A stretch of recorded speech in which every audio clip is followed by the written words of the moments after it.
Welcome to Polaris-Live, conversations on the US-China relationship and its global impact as seen through the eyes of experts from around the world.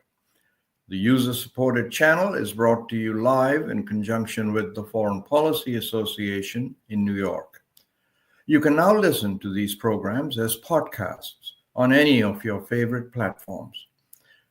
With the inauguration of Donald Trump as president on January 20th, the United States announced that the world's biggest economy and most powerful country was getting off the globally interconnected, rules-based system of which it was an integral part just the day before. America alone now would decide and enforce its ideas of what was good for America, with financial and trade sanctions, military power, and bribery of foreign officials, if necessary. So how is the rest of the world, especially countries of the global south, going to react to this new America? And more importantly, what will be the reaction from China, the world's other superpower? What's next for the US-China relationship, the most consequential one of our time? To help us understand some of the complexities of this emerging new America, my guest today is Dr. ZHA Daojiong, Professor of International Political Economy in the School of International Studies and the Institute of South-South Cooperation and Development, Peking University, Beijing, China. His areas of expertise include non-traditional security studies, international political economy, and China's international economic relations. Welcome back to Polaris-Live, Professor Daojiong. So nice to have you with us. Nice to join you again, Sauer. Listen, President Trump held a phone call with President Xi just before the inauguration. Beijing's readout of the call described it as exceedingly warm. Mr. Trump said, "I like President Xi very much. I've always liked him. We've had a good relationship." So, Daojiong, blue skies ahead? Well, in diplomacy, rhetoric or the projection of relationship matters. But on the other hand, there's only so much to the warmth that's expressed in words. To my knowledge, there was very little, if any, serious contact between the campaign team that was supporting Mr. Trump and the Chinese side. If anything, the established or the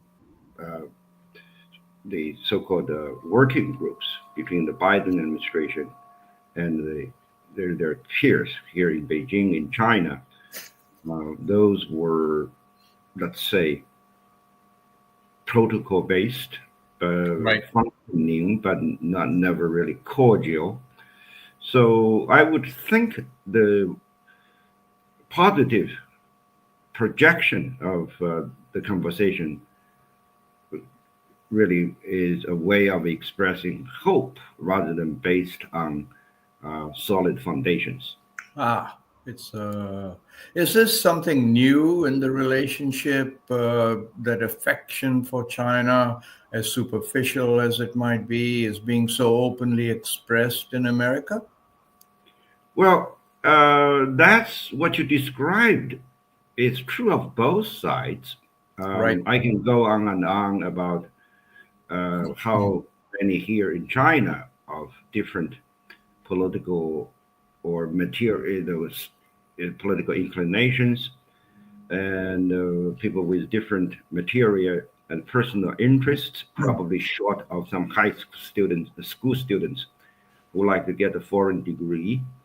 Right. Affection for America has fluctuated and is on a sort of downward spiral. Right. But then, what's really dissatisfying to many professionals is that, this is not blaming one side because it takes two sides to come to an agreement. is how Right. and why it has been so difficult to restore the direct travel between the cities of both countries. And right now, uh, even as we speak, the number of direct flights stands at 1/4 of what was available before COVID. I But at the see. same time, the price on these trips, unit price, has gone up by 4 times. So Wow. you do have a market there. You do have, human needs for that for traveling on both sides. But neither government seems to be making even that workable, a restoration of travel. So should I say there is a bit of disappointment of each other on both sides? Right. So, now, one of the points made about Mr. Trump is that he is a businessman and he brings his transactional business trajectory into geopolitics. Do you think that will benefit China? For instance, Trump, the deal maker, could do a deal with China on Taiwan. Uh, what do you think? Well, yes. Transactionalism has been frequently identified with Mr. Trump. But on the other hand, you know, very few pairs of countries are not transactional. If you go by the dictionary sense of the term, probably Mr. Trump verbalizes this more clearly, especially among the major countries or countries that consider themselves to be pairs. And in the context of China and the United States today, this is not, we're not talking about China and the United States 40, 50, or 70 years back into history. I would think both sides have a more or less transactional element to it. But you mentioned Taiwan. That's not a issue area that's negotiable on the core principle issues in terms of the direction of what that transaction leads to.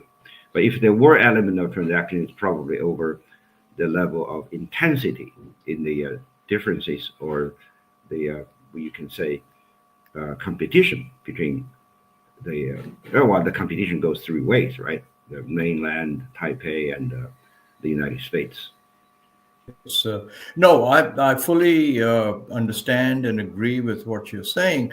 The reason I thought I would bring it up is because I believe this friction between China and America, as you described so well a few minutes ago, a lot of it has to do with the fact that the American people as a whole have over the last decade or so been made to think about China in a very adverse way.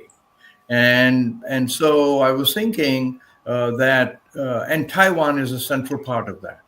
It's become part of American body politics. And so I was thinking if there's a way that being the transactional man that he is said to be, he can start changing the American attitude. And therefore, at some point, then Taiwan becomes just one of those issues that is off the front burner.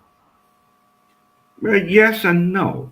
I would think the best we can hope for is to prevent the situation from escalating to one of open conflict. So Yeah. long as we can achieve uh, conflict avoidance, I would think that's in the best interest of the mainland, Taiwan, and also the United States and other countries here in Southeast Asia. Now, mind you, the relationship between Taiwan and the mainland, there is a very heavy cultural, or you can call racial element to that.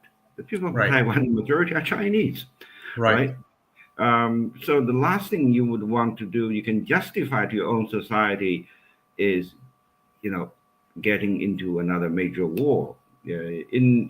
When you compare the mainland and Taiwan, everything else being equal, there is room for drawing a parallel to, let's say, Cuba and versus Florida and other parts of the United States. Right. But then that would be comparing apples and oranges. We can't just simplify that to a few dots on the map. And like I said, there is a cultural, human, and even racial element to that. So I think, I do believe the goal of conflict avoidance is achievable.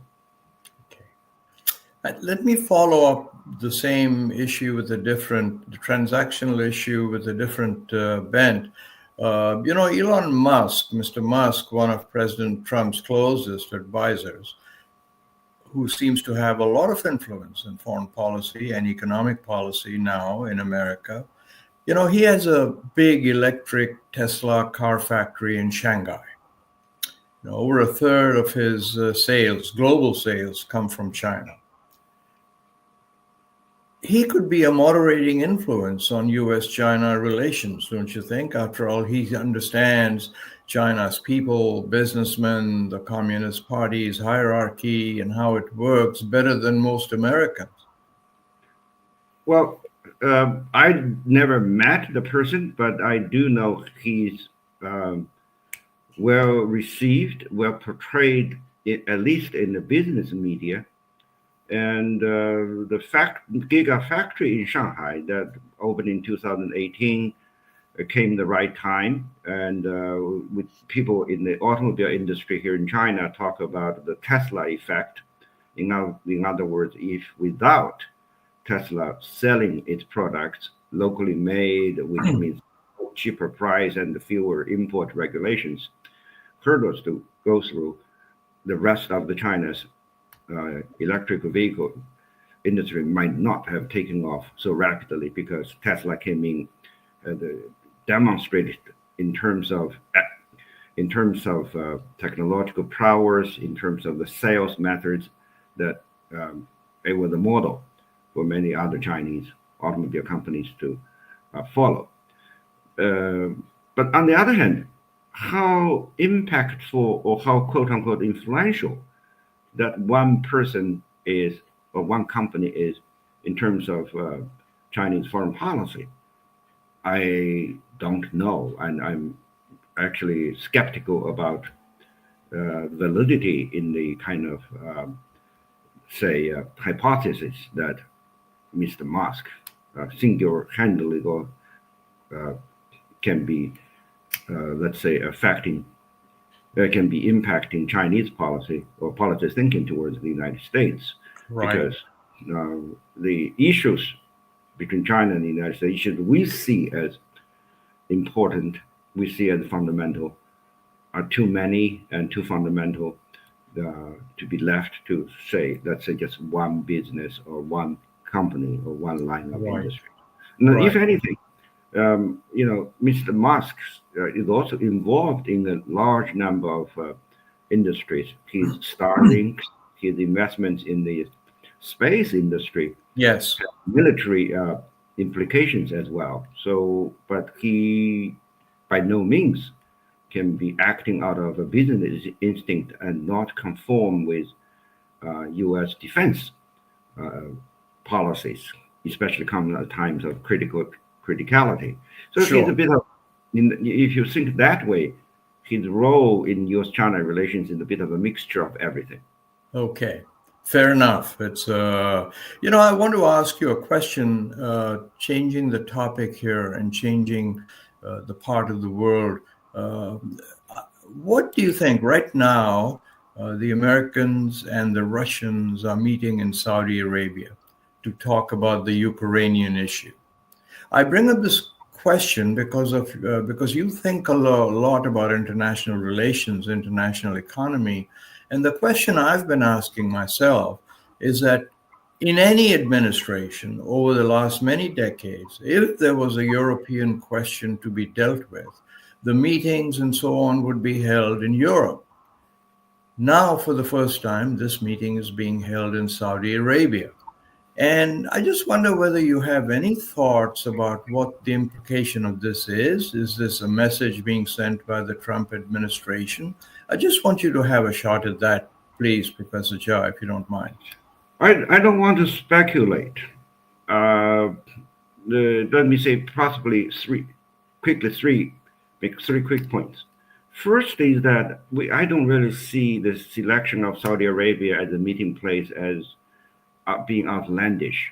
Okay. There were precedents like the Saudis and the Iranians coming to sign, documents of Right. reconciliation here Right. in Beijing. So that's a matter of you can be convenience. It can be based on past record of bilateral relations among all the different uh, Yes. players involved. But second point that's more fundamental. That is the overall direction of the change, of the talks. That is towards ending the conflict, stopping the active confrontation, the fighting on the ground is correct because we have had so many years, and it's a war of many say attribution. It's a war that cannot easily for one side of another to overcome, and no side is ready to surrender. Then logically, leads to a negotiated solution. So in that sense, that leads me to a third point. In Europe, the European Union and some of the major governments were basically had a three-pronged strategy, and it turned out now it's a dead end. One of those European strategies was to pay and for the Ukrainians to fight.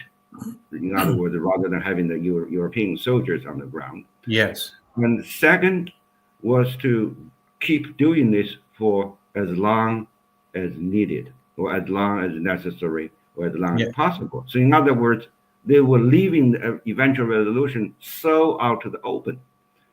And the third leg of the strategy, this is whereby the Europeans today are surprised by the Trump approach, was that Europe was so much in lockstep with the Biden administration. Well, Mr. Biden, well, he, out of all good intention, defined the war in such an abstract way, saying this was about global order, it was about democracy versus autocracy. It was not, you don't have that tangible feel. What about the people? What Ah, about the land? And what about the dying? What about the destruction of the buildings? He yes. was talking democracy versus autocracy, global order, you know.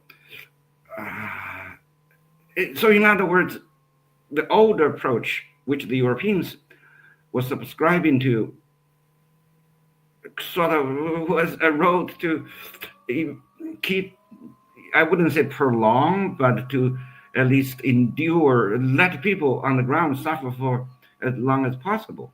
So Yes. it's understand. I wouldn't be surprised to see that the Europeans somehow today find their themselves a little bit in a shock because it's a totally different direction of thinking, a totally different set of justifications. Yes, it's mind-boggling, but I'm glad you touched on that. Let me take a moment, Dr. Jha, to remind our viewers that Polaris Live is commercial-free, entirely viewer-supported, and we'd appreciate our viewers signing up to our mailing list at kashmiri.com and to our YouTube channel, www.polaris-live.com. There's no cost, and it really does help us. I'm going to tangent a little bit again. There's been a lot of talk in America after the surprise of the DeepSeek artificial intelligence engine, and surprised at how quickly it was made without some of the very fast chips. And I've read two editorials on it's unimaginable that not one of the engineers was trained in America. It was totally a homegrown product. So can you blue sky with me and think about what the implications of that might be? Because here the shock, the people are thinking about the economic part of it. And how is this happening in China, or playing in China, rather? Well, I must say, number one, I am no expert on AI as a technology, but I did benefit from having conversations with some of my students, including those in the uh, engineering, those in data science. Textbooks will tell you when you do AI, there are two basic issues. One is the size of the storage and the speed of the machinery or the chips assisted machine work. But that's only one aspect of that. Another aspect is the methodology of directing the machines to work. I would think the basics of that science and the basics of the knowledge is universal, and actually that I wouldn't say dichotomy. No, not dichotomy. Those two aspects have been in the basic textbooks in different languages for decades. Although AI, if you look at some of the original ideas, go back to the 1910s and the 1930s, it started to pick up. So what I'm really trying to say in terms of the scientific, that is to say, based on the logical reasoning facts, there's nothing Chinese or American in that. Point one. Now, point two, to the extent I heard, is that number one, DeepSeek still made use of some of the chips that are manufactured, designed, and possibly even manufactured either in totality or in part in the United States. So the equipment is not really that Chinese. But then the methodology was a little bit different in terms of how to direct the machines, direct the chips to function, and to treat the amount of data was different. But then that goes back to the textbooks. I understand the phenomenon again not as a Chinese versus American. I would rather, and I take encouragement from this, that this is a young company. It never really had that kind of money, or frankly speaking, that kind of attraction to attract established engineers, established workers. So, but then the bright side of this, as it's true of all the innovative, all innovative technologies or industries, when you have young people coming to a company or industry, they are less bound by the dogma. They don't have that kind of established authorities or the shadows of those authorities, both in the figurative and physical sense, work under. So I think there's nothing that really unique. Things happen in the American context. If you think about creation of some of the legendary companies, that's how all companies started out, with people pride themselves in talking about Google starting out in a garage, right, in California. So it would be not very conducive to either thinking about bilateral interaction between China and the United States, or thinking about self-reflection on the US side, to put a geopolitical, ideological, or other kind of political elements into this. It's natural. And we may see more of phenomenon either in this case, is the AI industry or in other industries. And more of that happens around the world, and the better, because it actually motivates competition. Well, I always have admired your calming influence, and I appreciate your answer here. But let me try another question, which I think will be even more up your alley. And this is this whole concern on the American announcement of reciprocal tariffs. So, I mean, the word seems to be so sensible, right? That if you have tariffs of X, we'll do tariffs of X. If you Y, we'll do Y. Is it really the case that this is a very fair way to deal with objections? Well, the notion of fair trade has been around, and including an advocacy of that by many in the so-called global South, especially during the in the 50s, 60s, and during the 80s, the Cold War. So when for American politicians and American scholars talk about fair trade, of course, that's defined in a different context. So the reciprocal tariff can be understood as a manifestation of a broader notion, a more abstract notion of fair trade. So in other words, there's the element of legitimacy in that pursuit. All right. But on the other hand, how do you operationalize it? If you assume that tariffs, the level of tariffs is so detrimental to, let's say, so decisive to the flow of trade in either direction, yes and no. A textbook exercise will tell you when you assume a situation of only one pair of trading partners, you don't involve third force. And when you look at, you have a perfect match of supply and demand, reciprocal tariff makes sense. But what we're facing today is that, for example, when one party says, I'm going to raise the tariff level to that of yours, but then your target can have choices. It can go to a third, a fourth, or others and stop dealing with you altogether, right? And to avoid the mess, because administrating tariffs is it requires investment. It's a lot of headache as well, administrative headache. Now then, for the party that demands reciprocal tariff, then you have to, what's the point of our tariffs? The point of tariff is not just about balancing the books. And before you do that, you have to think about the impact on availability of these products. Companies can pre-stock for up to 6 months, but longer than that. 6 months is really long, actually. That would increase cost on warehousing and quality control and whatnot. So unless, that leads to my third point, unless, let's say, we assume 100, now we have 149 different countries, every country,